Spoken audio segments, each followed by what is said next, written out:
That's right. Let me run you through the story here about this list being published today. It all started in July when the French Parliament voted a law to impose tech companies at around 3%. These companies would be the ones that have about 750 million euros in global revenue, and 25 million of those made in France. And that was after failing to reach a European consensus on this. France decided to go its own way and pass its own law of a 3% taxation on tech companies.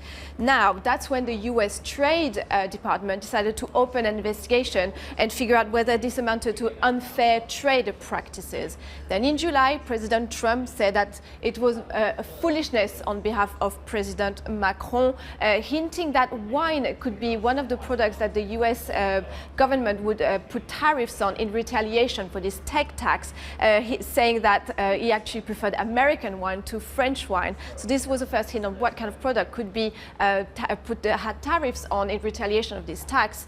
Then in August at the G7, an agreement came, and President Macron said there was hope to overcome the differences when it came to a tech tax. And that's when the OECD, the G7 countries, agreed to put the OECD in charge of coming up with a global agreement that with an ambitious deadline of 2020 to present a new program, in which case France would drop their 3% tax if there was a global agreement here. So there was a truce on these potential tariffs that the American government would put on French products.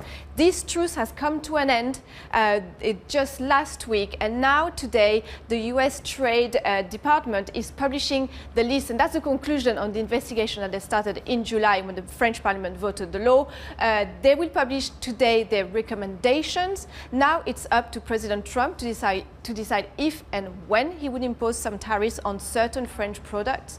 Now the French wine industry is very nervous. You remember that already in October, the WTO allowed the US to put some tariffs on certain European products in retaliation for illegal aid to the aircraft and aerospace industry. And 25% tariffs were put on French wine. So additional tariffs on this sector would really be a problem for the French economy and for this sector here.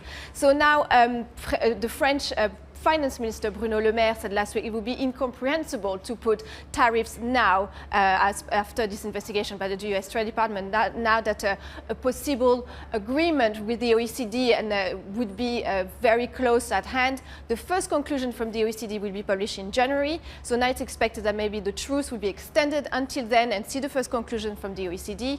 In any case, President Trump and President Macron are meeting tomorrow in a bilateral on the sidelines of this NATO meeting here in London. No doubt this topic will be on the table as part of many other topics.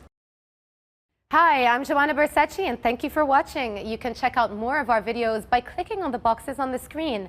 And don't forget to subscribe to our channel for more from CNBC International. Thank you for watching.